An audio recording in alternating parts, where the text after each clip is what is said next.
Voces en Contacto presenta La Entrevista, analizando la realidad nacional con temas de interés para la sociedad salvadoreña. Voces en Contacto.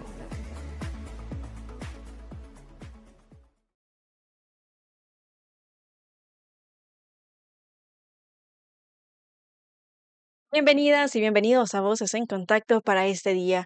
Queremos hablar de los derechos humanos en El Salvador, cómo están y también cómo se han venido desarrollando en nuestro país a partir de la denuncia de los casos que se han estado reportando a través de redes sociales, lo que usted también ha comentado con los principales problemas que tenemos desde el 2024, cuando hablamos sobre el derecho a la vida, minería, por ejemplo, cómo se viene desarrollando esto. Pero queremos hablar también el funcionamiento de las instituciones a partir de los acuerdos de paz, un tema que se ha venido tocando a partir de los 33 años de la firma de los acuerdos de paz que se han conmemorado el 16 de enero de este presente año. De invitados tenemos a Ana Julia Escalante, directora de la Asociación Pro Búsqueda, junto a Eli Hernández. Así que bienvenidos. Ana Julia, bienvenido nuevamente. Bueno, muchas gracias por invitarnos a este espacio nuevamente, ¿verdad? Por permitirnos los micrófonos, ¿verdad? Para dirigirnos a la audiencia. Bienvenido, Eli. Muchas gracias por su invitación.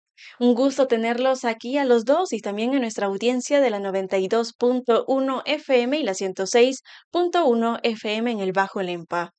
Queremos hablar de este tema que es tan importante, de cómo se ha venido desarrollando junto a ustedes, ¿verdad? Que también han surgido a partir de estos eventos que se dieron durante el conflicto armado, un trabajo que han venido desarrollando en la búsqueda de una justicia, de la verdad, también de encontrar a estas niñas y niños desaparecidos durante el conflicto armado. Tenemos todo esto en un año 2025 que también se viene catalogando ya en los primeros días con violaciones a derechos humanos.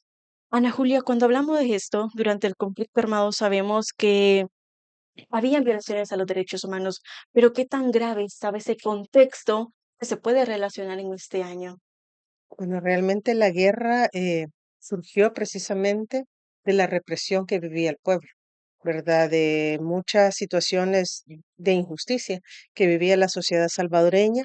Y bueno, lastimosamente en nuestras sociedades, porque no solo El Salvador ha vivido estos procesos, ¿verdad? Hay estallidos sociales, ¿verdad? Que muchas veces llevan a enfrentamientos. Entonces, la guerra en sí fue una, un indicador, ha sido el indicador más fuerte, ¿verdad? Que ha vivido El Salvador un momento muy fuerte de violencia dirigida principalmente hacia población civil, ¿verdad? Hacia aquellas personas que exigían sus derechos, hacia aquellas personas que alzaron la voz también, ¿verdad? En contra de esas injusticias que se estaban desarrollando. Y lastimosamente, pues, fue la misma población la que sufrió los mayores impactos.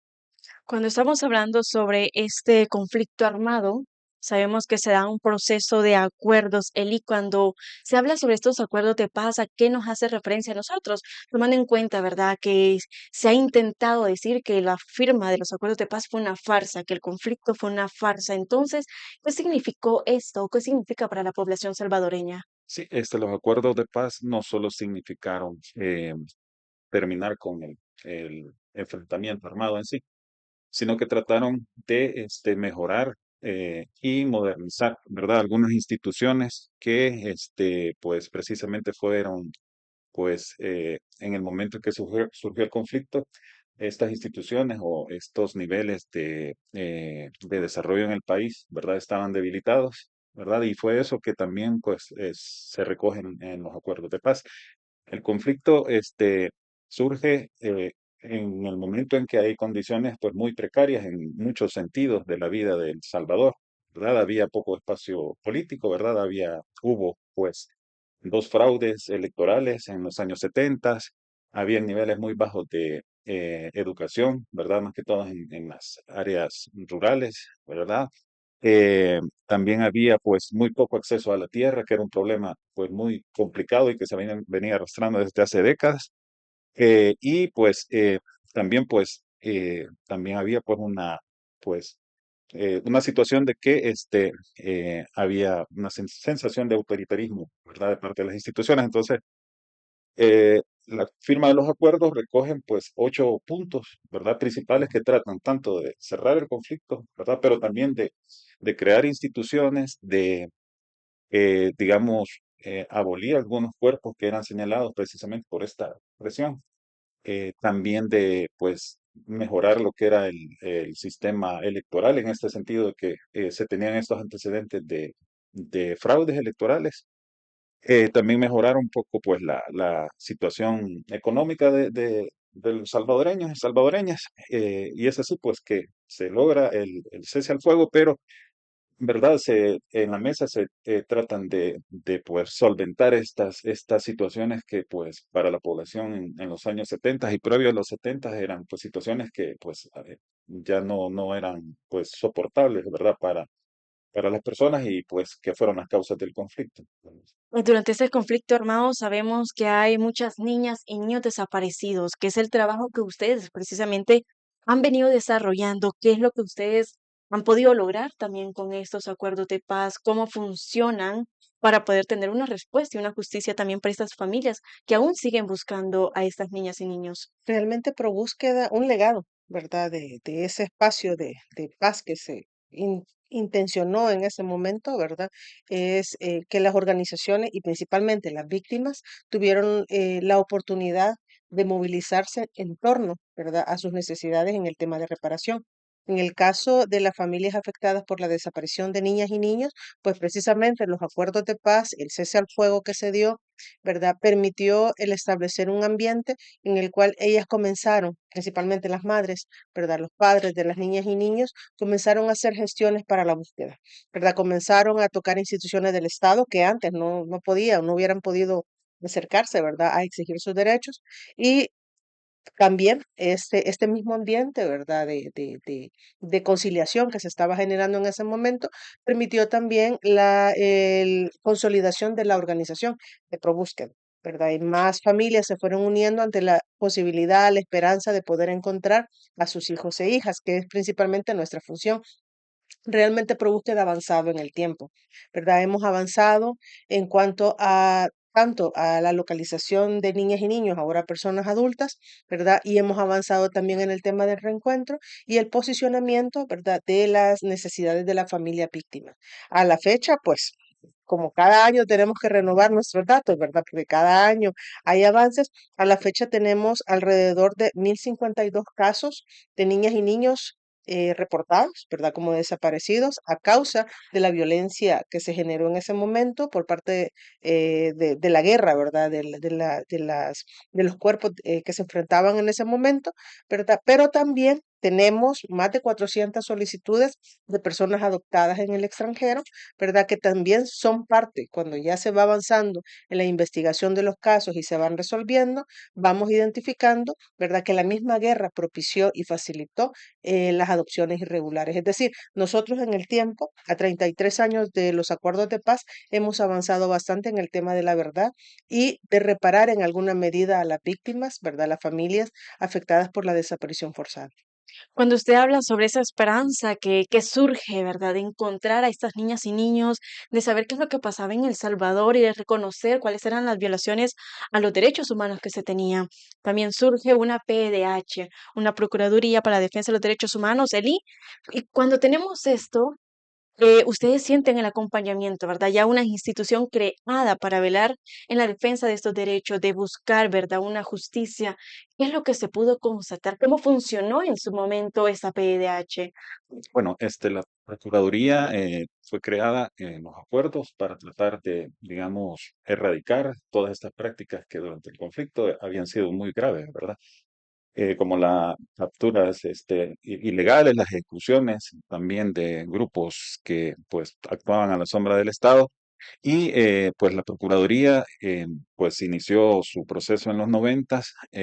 Para el caso de niñas y niños en específico, pues tuvo luego de los años 2000, iniciados los años 2000, para el caso de las hermanas Serrano, tuvo un momento bastante crucial porque previo a la sentencia que emite la Corte en el año 2005, la Procuraduría emitió un informe sobre casos de niños desaparecidos donde reconoce que hay un patrón sistemático de desaparición de personas, la Procuraduría. Este informe pues sirvió de base para que la Corte Interamericana pudiera tener certeza y oficialmente un informe donde se reconocía este patrón, por lo que fue una de las, digamos, puntos claves para que eh, pues la Corte emitiera una sentencia condenando al Estado. Eh, Luego, pues ha tenido otros informes sobre masacres generalizadas durante el conflicto, ¿verdad? Ha tenido también informes especiales, específicos, donde recomienda al Estado, pues también abrir archivos para tratar de determinar responsabilidades. Así que ha mantenido, ¿verdad? En estos años 2000 y principios de la década pasada, pues un papel, digamos, activo, ¿verdad?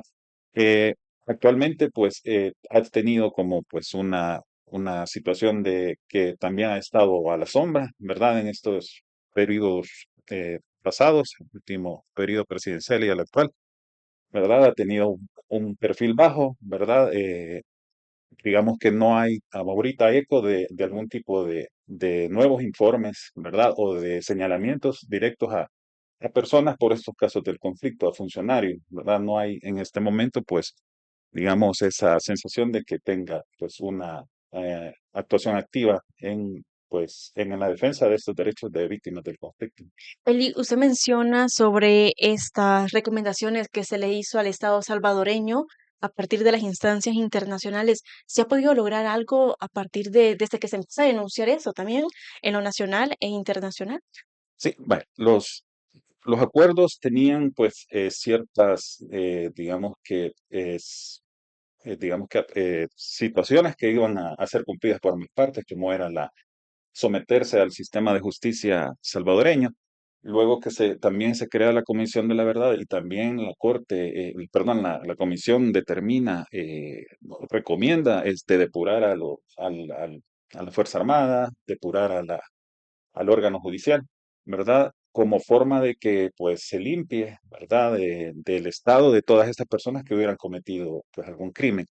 Eh, sí hubo una depuración en la situación del Ministerio de la Defensa porque se creó una comisión ad hoc en los 90, ¿verdad? Donde ellos estudiaron miles de perfiles, ¿verdad? De personas que habían participado en el conflicto, que si hubiesen tenido algún rastro de violaciones a derechos humanos, y esta comisión ad hoc depuró alrededor de 100 oficiales, ¿verdad? En esa década. O sea, sí hubo en parte algún tipo de cumplimiento de algunas de estas recomendaciones, pero eh, no hubo, digamos, el cumplimiento en otros sentidos, como pues que no pudieran acceder a algunos cargos públicos, algunas de estas personas señaladas, por ejemplo, con la Comisión de la Verdad, que hubiesen pues, que pudieran haber, pues, por ejemplo, sido elegidos como diputados, sido elegidos como funcionarios, ¿verdad? Eso no se cumplió, ¿verdad? Y esto también, pues, genera, ¿verdad? Una pues, situación de impunidad también. Ok, Eli y Ana Julia, vamos a hacer una pausa, pero cuando regresemos queremos hablar sobre ese papel de la Comisión de la Verdad, ¿verdad? En El Salvador, cómo también era tan importante su rol y cómo funcionaba para que ustedes también pudieran tener una respuesta, más cuando hablamos sobre la impunidad de todas estas masacres, la impunidad de estas desapariciones, qué está pasando con los archivos militares, ¿verdad? Son respuestas que todavía las comunidades en los territorios no se conoce qué es lo que pasa. Recientemente se conmemoraba también la masacre de El Mozote y se decía, nuestros familiares están muriendo con sed de justicia. ¿Qué es lo que tenemos para ese 2025? Hacemos esta pausa y ya regresamos. En el corazón de cada comunidad hay una voz que une y fortalece. Las radios comunitarias son más que ondas en el aire, son el pulso de nuestras comunidades. Desde compartir noticias locales hasta promover eventos importantes, la radio comunitaria ofrece un espacio único para la participación activa de la ciudadanía. Aquí, en las radios comunitarias, cada voz cuenta. Escuchar y ser escuchado fortalece la conexión entre la ciudadanía y fomenta un sentido de pertenencia. Las radios comunitarias son un pilar de la democracia, permiten el acceso a la información de calidad, promueven la transparencia y dan la oportunidad de participar en el diálogo público. Con la radio comunitaria, puedes ser parte de la conversación que define tu comunidad. Participa, Comparte tus ideas y hazte escuchar, porque en la radio comunitaria cada voz importa. Radios comunitarias, la voz de la comunidad.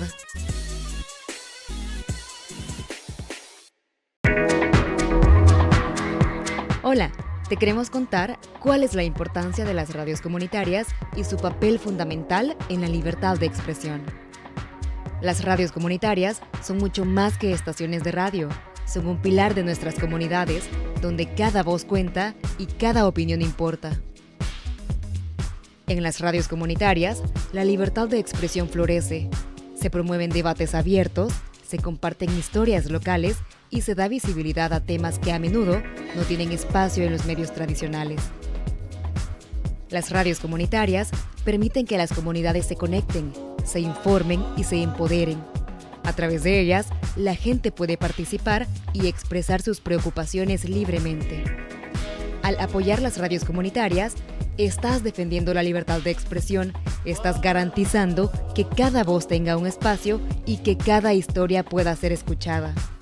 Así que, la próxima vez que escuches o veas contenidos de los medios comunitarios, recuerda que es para apoyar tus derechos fundamentales. Tu voz y la de tu comunidad merecen ser escuchadas. Radios comunitarias, la voz de la comunidad.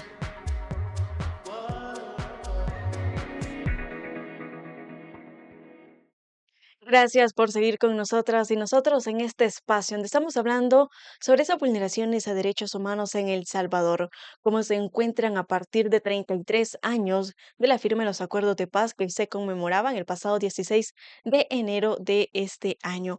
Conmigo está Ana Julia Escalante, directora de la Asociación Pro Búsqueda, junto a Eli Hernández. Y hablábamos, Ana Julia, de cómo están funcionando, ¿verdad? Este tema de los derechos humanos, de cómo funcionan también las instituciones y algunas recomendaciones que se hacían por parte de la Comisión Interamericana en esto, ¿verdad? En la defensa que ustedes tienen también en la búsqueda de una verdad, de una justicia con estas niñas y niños desaparecidos durante el conflicto armado, pero también en estos acuerdos entra en función una comisión de la verdad, una comisión de buscar una justicia, de decir, esto pasó en El Salvador. Nosotros aquí dejamos señalado, ¿verdad? Estas masacres, estas vulneraciones a derechos humanos, pero hoy esa comisión, ¿cómo funciona? ¿Qué es lo que tenemos de esa comisión? Bueno, hay un informe, ¿verdad? Hay un informe muy importante de la locura a la esperanza, así se le llamó, porque precisamente el informe de la Comisión de la Verdad generaba esperanza de un cambio, ¿verdad? Generaba esperanza de que todos los datos, ¿verdad? Que logró recopilar esta comisión, precisamente porque había la confianza de las víctimas de poderse acercar, de presentar sus casos, ¿verdad? Se consideraron varios casos ejemplarizantes, ¿verdad? Que la idea, ¿verdad? En su momento también a partir del proceso de reconciliación era poder acceder a la justicia, ¿verdad? Que aquellos violadores a derechos humanos tuvieran una condena, ¿verdad? Que se pudieran generar espacios en los cuales, en los tribunales, hubiera logrado ver a esos hechores. Lastimosamente, ese informe de la Comisión de la Verdad, si bien, ¿verdad? Cumplió su objetivo de dar a conocer públicamente las graves violaciones a derechos humanos que se cometieron, los siguientes pasos ya no fueron posibles. ¿Verdad? Que era el acceder a la verdad y a la justicia a partir de esa información recopilada. Sabemos de que en El Salvador se impuso una ley de amnistía, ¿verdad? Una ley de amnistía que precisamente fue como un pacto, ¿verdad? Un pacto generado a partir de la seguridad que se le brindó, ¿verdad? A los violadores de derechos humanos, ¿verdad? Personas o personajes de alto rango dentro de la escala militar, ¿verdad? Y otras personas también que estuvieron involucradas en todos esos hechos. Ok, también se decía, ¿verdad? Que se ha mencionado que esto de los acuerdos fue una farsa, de que el conflicto también, pero a la vez en la propaganda de Nayib Bukele mencionaba, ¿verdad? Y le decía a la población de que él iba a abrir esos archivos militares. Y ya se menciona, ¿verdad? Una comisión que daba paso a encontrar una justicia, de encontrar la verdad sobre estas vulneraciones y todo lo que había ocurrido en el conflicto armado, pero Eli, a partir de todo esto, esos archivos tampoco se han abierto, se siguen ocultando o se sigue también cuidando a estas personas que han sido los principales actores de violentar a un país, de violentar a la población salvadoreña y de no tener una justicia. Sí, Eh, el acuerdo de paz implicaba, ¿verdad? Un acuerdo en que el Estado iba a asumir, pues, abrir todo tipo de posibilidades para poder eh, determinar responsabilidades, ¿verdad? En ese punto de vista, no se ha logrado, pues, alcanzar una paz, digamos, ¿verdad? Digamos, integral, ¿verdad? Aún se sigue retrasando ese tránsito desde esa etapa oscura que fue el conflicto a una nueva etapa de vida del Salvador, que pues todos tendríamos que pues estar influenciados por esa forma de ver y de asumir las responsabilidades del Estado, ¿verdad? Aunque pues una persona pues que sea joven esté dirigiendo algún tipo de institución, en este caso el Ejecutivo, ¿verdad? Que no haya vivido el conflicto, ella es siempre responsable porque es el representante, ¿verdad? De un Estado que pues tiene esa responsabilidad, ¿verdad? Que carga con también con la pues obligación de pues no alargar a las personas víctimas, ¿verdad? Ese estado de sufrimiento, ¿verdad? Al no conocer qué es lo que ocurrió con las personas, aunque sea pues hace 40 años, aunque él no hubiese nacido, ¿verdad? Todos los funcionarios y funcionarias, ¿verdad? Desde los más bajos niveles hasta los más altos niveles que han negado o han, digamos, omitido, ¿verdad? Dentro de sus funciones, eh, que avancen estas investigaciones o abrir estos archivos, pues también son cómplices de, pues, alargar este sufrimiento y también son cómplices de alguna manera, en este caso de los casos de niñas y niños desaparecidos, ¿verdad? De mantener ese estado de todavía de privación de libertad, ¿verdad? A estas personas, ¿verdad? Porque no, pues, ejercen sus funciones, ¿verdad? Así que todas las personas que están en estos cargos, pues aún son responsables y aún mantienen en el silencio a todas estas víctimas, ¿verdad? Que aún están, pues, como detenidas. Bueno, entonces esa es la situación. Ana, ¿cree que todo esto se va a mantener y seguirá impune como ha estado durante estos años?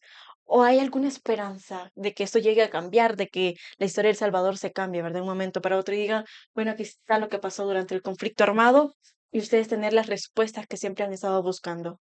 Bueno, realmente creo que luego de los acuerdos de paz, el tema de la verdad y el tema de la justicia se ha instrumentalizado, ¿verdad? Ninguno de los gobiernos en turno, ¿verdad? Han querido apostar, ¿verdad? A superar, como decía Eli, ¿verdad? Superar esta situación y devolverle la verdad a las víctimas, a la sociedad.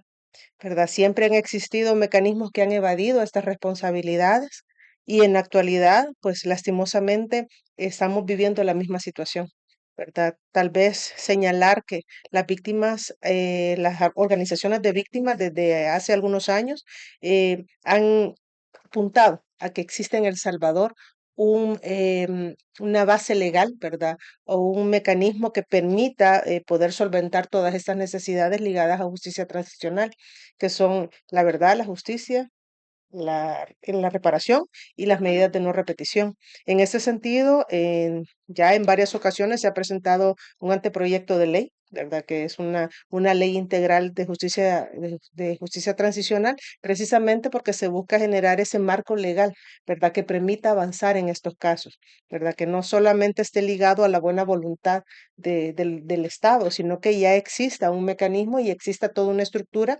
¿verdad? Que permita avanzar en estos temas. Lastimosamente, en la actualidad no hemos tenido ninguna respuesta a las organizaciones o respuesta positiva a esta iniciativa que se ha presentado. En octubre del año pasado volvimos a presentarla nuevamente a la Asamblea Legislativa. Han habido espacios en los que hemos visto esperanza, ¿verdad? Hace algunos años también hubieron unas reuniones con la Comisión de Justicia y Derechos Humanos, ¿verdad? En las cuales muchas víctimas vieron la posibilidad, ¿verdad? De que tanto la ley como otras iniciativas pudieran avanzar. eh, pero hasta la fecha no tenemos ninguna respuesta positiva, ¿verdad? Por el contrario, vemos que los temas de justicia transicional, los temas de memoria histórica se están dejando de lado. Al contrario, hay una tendencia, ¿verdad?, al olvido, Hay una tendencia a pasar la página de la historia de El Salvador cuando sabemos que no podemos pasar la página, ¿verdad? Porque hay una impunidad presente. Y esa impunidad es la que permite también, ¿verdad?, que existan nuevas víctimas de vulneraciones a derechos humanos. Podemos decir que este gobierno está debilitando ese legado que se dejaba con los acuerdos de paz, esa búsqueda que todavía se sigue teniendo por parte de diferentes organizaciones de tener una justicia. Realmente de los acuerdos de paz para acá, en esta fecha, como repito, no ha habido una intención clara, ¿verdad?, de asumir la responsabilidad y en la actualidad, pues no hay un cambio, ¿verdad?, hacia esto. Y bueno, lastimosamente también vemos una actitud bastante contraria, ¿verdad?, por lo menos a poder apoyar a las comunidades, ¿verdad?, en cuanto a sus propias reivindicaciones, ¿verdad? Estamos viendo en las comunidades mucha tendencia, por ejemplo, a borrar memoriales, ¿verdad? Que son parte también de la historia de las comunidades, que si bien evocan momentos muy duros, ¿verdad? Pero es la forma que tienen las comunidades también de proyectar su necesidad, ¿verdad? De proyectarse y conectarse con ese pasado doloroso para ver, o mejor dicho, construir procesos de paz en las localidades. Ya que usted menciona esa parte de cómo se está borrando parte de la memoria histórica que tienen las comunidades de llegar, ¿verdad? Quitarte un mural que signifique o tenga un significado para esa comunidad.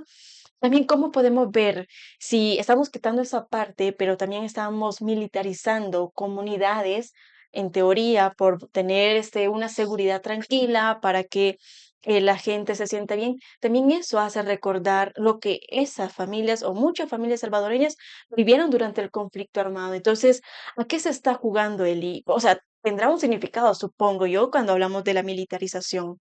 Sí, pues tiene diversas alcances, ¿verdad? Esta uso de estos, digamos que, cercos, ¿verdad? Una es esta, ¿verdad? Que hay comunidades que, pues, históricamente han sido las que han surgido como muy luchadoras, ¿verdad?, en defensa de los derechos, y son algunas de las que han sido también cercadas, pero también, pues, habría que señalar que asimismo como se persigue, ¿verdad?, de alguna forma amplia a delincuentes actuales, esa misma eficacia es la que también se debería esperar para estos crímenes del conflicto, ¿verdad? Que se actuara con esa eficacia, con esa dureza, ¿verdad?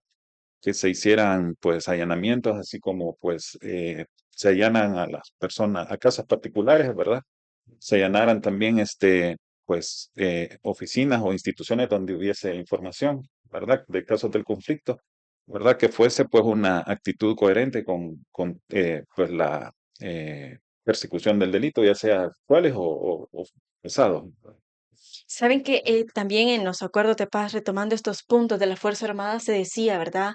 Se le daba otro papel a la Fuerza Armada, otro funcionamiento, pero ¿cómo lo podemos ver, Ana, en este 2024 para acá, cuando se le da más poder a una Fuerza Armada? En ese 2025 se le aumenta un presupuesto por arriba de educación y salud. ¿Todo esto tendrá alguna relación está retrocediendo a lo que ya se vivió en los 70, 80 y hoy 2025 tenemos este impacto? Bueno, realmente si vemos los orígenes, ¿verdad?, del conflicto armado, ¿verdad? Mucha de la violencia que se generaba en ese momento era precisamente porque El Salvador venía viviendo una dictadura, ¿verdad?, militar.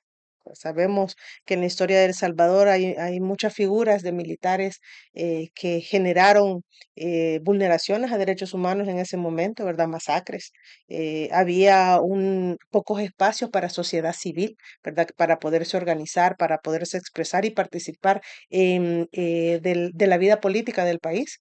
Y esa fue una de las situaciones también que generó la desestabilización del país, ¿verdad? Ahora que se vuelve a asignar a la Fuerza Armada, que se le asignó ya en periodos anteriores también, ¿verdad? El tema de seguridad pública, hemos visto que esto ha venido en aumento.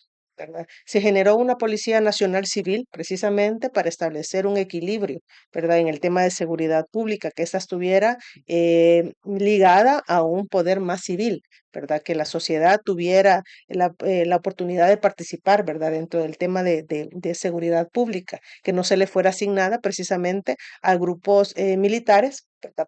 También por la historia. Lastimosamente, desde periodos anteriores a la fecha y sobre todo más ahora, estamos viendo, ¿verdad?, que la Fuerza Armada ha retomado un papel más protagónico, ¿verdad? No negamos nosotros la necesidad que existe, que ha existido de la sociedad salvadoreña, ¿verdad?, de poder contener, ¿verdad?, los grupos delincuenciales, ¿verdad?, que también han generado muchas víctimas en la sociedad. No se niega la necesidad de que existieran medidas, ¿verdad?, para minimizar o para controlar la situación delincuencial, ¿verdad? Y violencia social que estábamos viviendo. Pero lastimosamente con estas medidas sí estamos viendo y estamos percibiendo, ¿verdad? Como lo decía Eli, ¿verdad? El hecho de que nuevamente se le otorga ese poder, ¿verdad? Al sector militar, ¿verdad? Y los procesos de militarización que han habido, realmente también hay un efecto que no se ha identificado, que es la revictimización de las comunidades, ¿verdad? Esas comunidades que ya habían sufrido la violencia de Estado en años, en ese periodo de guerra, ¿verdad? Hoy nuevamente vuelven a enfrentarse a la misma situación porque realmente no se abordaron los orígenes, ¿verdad? No se abordaron las necesidades a nivel estructural que existían. Por lo tanto, las comunidades también se han visto nuevamente, digamos, con estas intervenciones afectadas, no solamente por el tema de seguridad, ¿verdad? Sino que también a nivel psicológico. Entonces, sí, realmente hay que apuntarle, ¿verdad?, a la historia de nuestro país, ¿verdad? De alguna manera a ese, como le dicen alguna línea en la psicología, el inconsciente colectivo que nos queda, ¿verdad? Y realmente los acuerdos de paz establecieron un equilibrio en el poder y ese equilibrio se está perdiendo.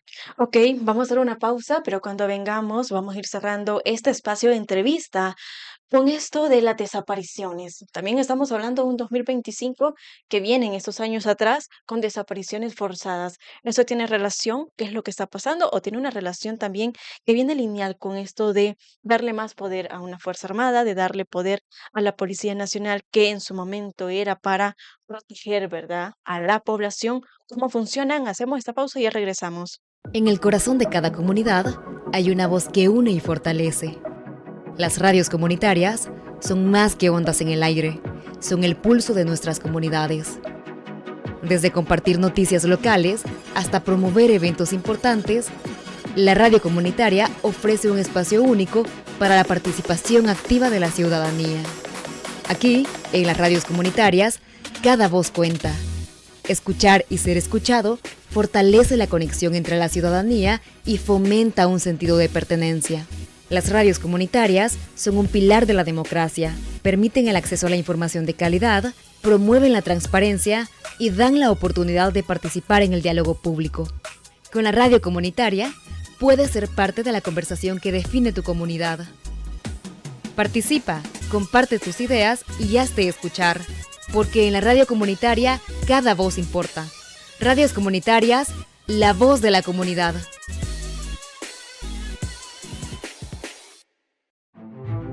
Hoy te contaremos cómo las radios comunitarias impulsan el desarrollo de nuestras comunidades. Las radios comunitarias son una plataforma vital para emprendimientos locales, ya sea de juventudes o mujeres. Ofrecen visibilidad y apoyo para que estas iniciativas puedan crecer y prosperar. Las radios comunitarias también dinamizan la economía, promoviendo eventos y ferias, fomentando el comercio local y creando oportunidades para que los negocios crezcan. Además, juegan un papel crucial en la educación. A través de campañas informativas y programas educativos, brindan conocimientos sobre salud, medio ambiente, equidad de género, organización social y derechos humanos. Los medios comunitarios son escuelas de la vida, donde niñas, niños y juventudes aprenden sobre medios y comunicación y adquieren habilidades que les servirán toda la vida. Las radios comunitarias colaboran para resolver los problemas que se viven en las comunidades, como falta de agua potable, mal estado de las calles, problemas de recolección de basura, falta de medicamentos en las unidades de salud y otros para buscar mejorar la calidad de vida de todas y todos. La próxima vez que escuches o veas contenido de los medios comunitarios, recuerda que es para apoyar el crecimiento y desarrollo de tu comunidad. Radios comunitarias, la voz de la comunidad. Seguimos en Voces en Contacto y estamos cerrando este espacio de entrevista. ¿Qué es lo que está pasando en El Salvador cuando hablamos de derechos humanos? ¿Qué es lo que tienen ustedes en sus comunidades? Esa es la pregunta que todos deberíamos de hacernos en este momento. ¿Cómo se encuentra también el derecho a un ambiente sano? ¿Cómo el tema de la minería puede afectarnos a nosotras y nosotros con el tema del agua, con el tema de salud? Esos puntos los venimos desarrollando en los espacios de entrevistas para hacer un análisis y que ustedes conozcan esos impactos que se vienen generando a partir de una ley general de minería metálica que se aprobó el pasado 23 de diciembre del año 2024. Pero vamos a continuar con esto de los acuerdos de paz, de cómo están las instituciones, qué es lo que se viene haciendo, qué hace Probúsqueda en el tema y como dice su palabra, búsqueda de una búsqueda de la verdad y justicia, de la búsqueda de estas niñas y niños desaparecidos durante un conflicto armado que a la fecha se sigue negando.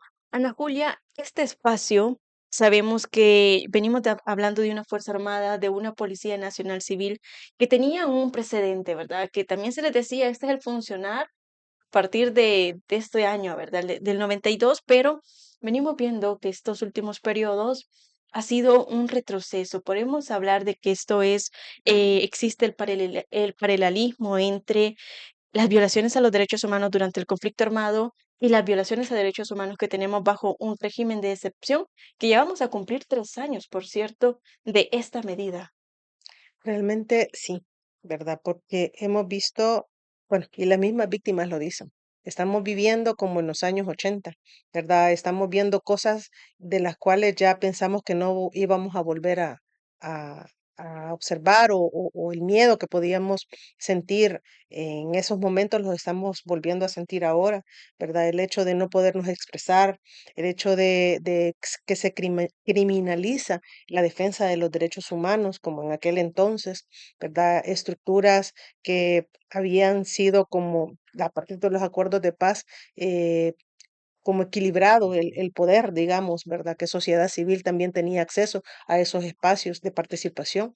Hoy los hemos visto cada vez más minimizados y al mismo tiempo más censurados, ¿verdad? En el caso de ProBúsqueda, ¿verdad? Una de las situaciones que nosotros hemos evidenciado también es la falta de acercamiento a instituciones del Estado, ¿verdad? Con las cuales poder dialogar y poder avanzar en el tema de la búsqueda de niñas desaparecidas, ¿verdad? Cada vez se cierran más esos espacios de poder interlocutar, ¿verdad? Precisamente porque las organizaciones de derechos humanos, ¿verdad? Las organizaciones de víctimas, estamos siendo señaladas, ¿verdad? Estamos siendo etiquetadas como opositores cuando realmente, y así como surgió, como en la guerra, también estas organizaciones tuvieron un papel fundamental en el señalamiento, ¿verdad?, de las vulneraciones a derechos humanos.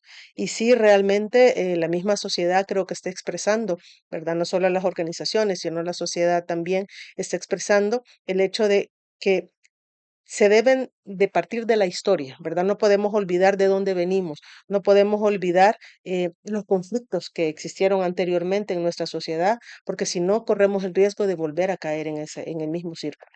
¿Cómo está también impactando este discurso oficial en estas valoraciones y percepciones que se tienen por parte de la población? Ya lo decía Ana Julia, las etiquetas, ¿verdad? De ser opositores cuando lo único que ustedes quieren es encontrar esa verdad, en tener esa justicia, de hacer esos reencuentros, esas niñas y niños que son a ustedes de los casos que ya tienen, ¿qué es lo que están buscando? Entonces, ¿cuál es esa percepción que se tiene? Sí, durante el conflicto armado, también a las organizaciones, ¿verdad? A las que buscaban apoyar a algunos familiares, se les tachaba de terroristas, ¿verdad? Por parte del, digamos, el discurso oficial, ¿verdad? Era una forma de pues, que las personas mantuvieran, pues, una concepción de estas personas que trataban de colaborar con víctimas, pues, como aliadas a esa parte, ¿verdad? Que en ese momento denominaba como terrorismo. Y pues posteriormente, con la época de la paz, pues igualmente, ¿verdad? Algunas instituciones, ¿verdad?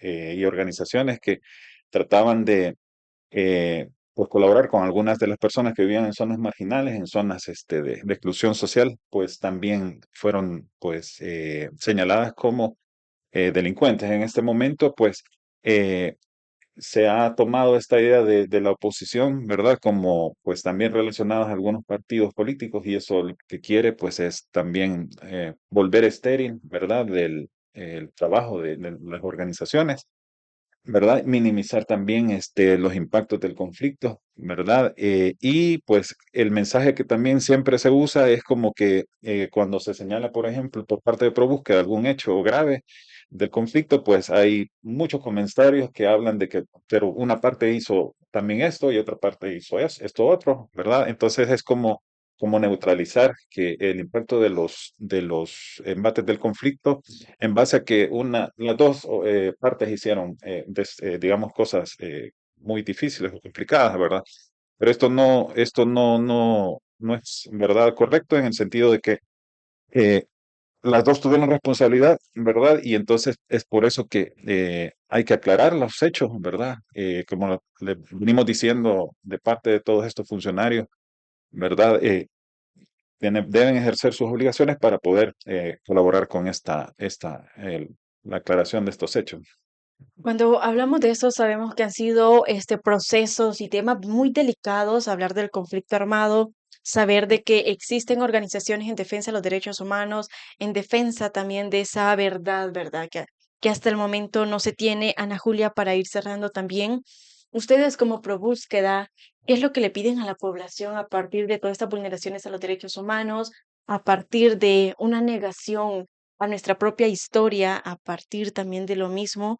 Que hoy por hoy tenemos violaciones o se darán más violaciones a los derechos humanos, más cuando hablamos sobre el derecho a la vida, que es uno de los fundamentales que se pone en riesgo a partir de una ley que es de minería en El Salvador. Entonces, todo esto se engloba a estas violaciones. ¿Qué es lo que ustedes buscan? ¿Qué es lo que le piden también a los territorios? Bueno, tal vez solamente, si me permiten, para un poco abonar a lo que dijo mi Ok, compañero, realmente el tema de niñez desaparecida no tiene ningún tinte político partidario, ¿verdad? ProBúsqueda investiga casos de niñas y niños desaparecidos, tanto, ¿verdad? Que fueron víctimas del ejército, ¿verdad? De los cuerpos militares, pero también de la guerrilla, ¿verdad? Hubieron muchos niños y niñas que desaparecieron en casas de seguridad, ¿verdad? De estas fuerzas, y ProBúsqueda también investiga esos casos. ¿Verdad? Como repito, la defensa de los derechos humanos no tiene ningún tinte político, ¿verdad? Partidario. Y lo que estábamos hablando, creo que el mensaje sería no olvidar nuestro pasado, ¿verdad?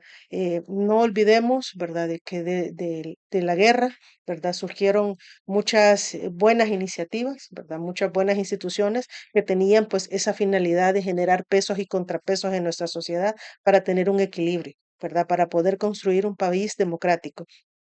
No olvidar también de que la concentración del poder, pues precisamente fue lo que nos llevó, ¿verdad?, a generar más vulneraciones a la sociedad, ¿verdad?, principalmente a las comunidades, a las personas directamente, ¿verdad? Olvidar nuestro pasado es negarlo y al mismo tiempo tener la posibilidad de volverlo a repetir. ok, Eli, desde el sistema jurídico, ¿ustedes qué es lo que buscan? ¿Qué le piden a estas autoridades también e instituciones que son responsables de acompañar a estas familias víctimas de un conflicto y víctimas de niñas y niños desaparecidos? Sí, exactamente es inicialmente pues tratar de que mediante herramientas jurídicas acceder a registros, ¿verdad? Porque lo más, digamos, urgente para las familias es tratar de ubicar a sus niños y niñas. En un segundo momento, ¿verdad? Cuando no hay posibilidad o se cierra, como se ha hecho, digamos, sistemáticamente, el cierre de algunos archivos que pues están más allá, ¿verdad? O más dentro de algún tipo de instituciones, ¿verdad? Cuando pues hay esa limitación, se recurre pues a ya otras instancias legales, que es lo que ya determina pues también que buscamos la búsqueda identificación de responsables, ¿verdad? Porque pues se cierran algunos espacios y se recurre ya digamos, a la instancia penal, ¿verdad? O también las instancias del sistema interamericano, ¿verdad? No es, pues, es una idea de que los familiares quieren, pues, digamos, en la generalidad, ver detenidos a personas que incurrieron en estos hechos, pero es la, digamos, opción que queda, ¿verdad? Cuando, pues, hay una negligencia, como hemos señalado en este día, o hay, pues, una, digamos, situación de favorecer a la impunidad, ¿verdad? Cuando se llegan a estas instancias.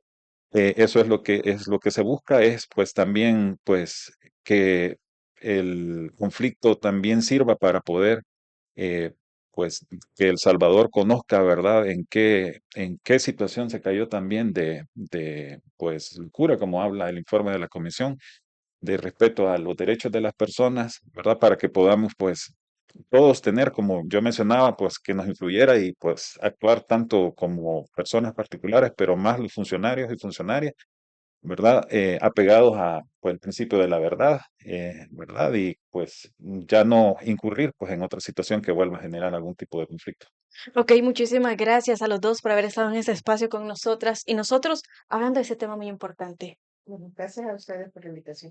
Gracias. Ok, también gracias a usted que estuvo pendiente de esta entrevista para que la pueda hacer, para que usted pueda analizar desde su casa, con su familia, con sus amigos, con todas las personas, qué es lo que pasa en El Salvador, si existen estas violaciones a los derechos humanos durante el conflicto armado y también qué es lo que tenemos hoy para este 2025. Esto ha sido todo para este día. Soy Katy Ventura y nos escuchamos. No, lo siento. Tranquila, la desorientó en la lista. Sí, iba a cerrar, pero ya no podía. Ve, el cierre. Sí,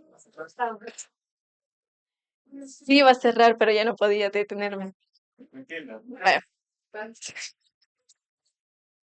Ahí, contame esta transporte. Qué bueno el color.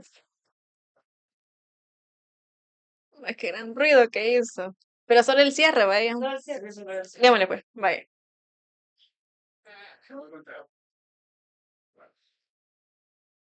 Tres, dos, uno, adelante. Allí teníamos el análisis para que usted lo pueda hacer también con sus amigas, con sus amigos, en su casa, con sus familiares. ¿Qué es lo que está pasando en El Salvador cuando hablamos de derechos humanos? ¿Qué es lo que pasó durante el conflicto armado? ¿Y qué es lo que tenemos también para ese 2025? Voces en Contacto presentó La Entrevista, analizando la realidad Nombre de nacional Orlando. con temas de interés para la... Tres, dos. Ahí teníamos el análisis para que usted lo pueda hacer en su casa con toda su familia y sus amigos. ¿Qué es lo que está pasando con los derechos humanos en El Salvador? ¿Qué pasó durante un conflicto armado y qué tenemos para este 2025? Soy Katy Ventura y nos escuchamos en una próxima entrevista. Voces en Contacto presentó La Entrevista, analizando la realidad nacional con temas de interés para la sociedad salvadoreña.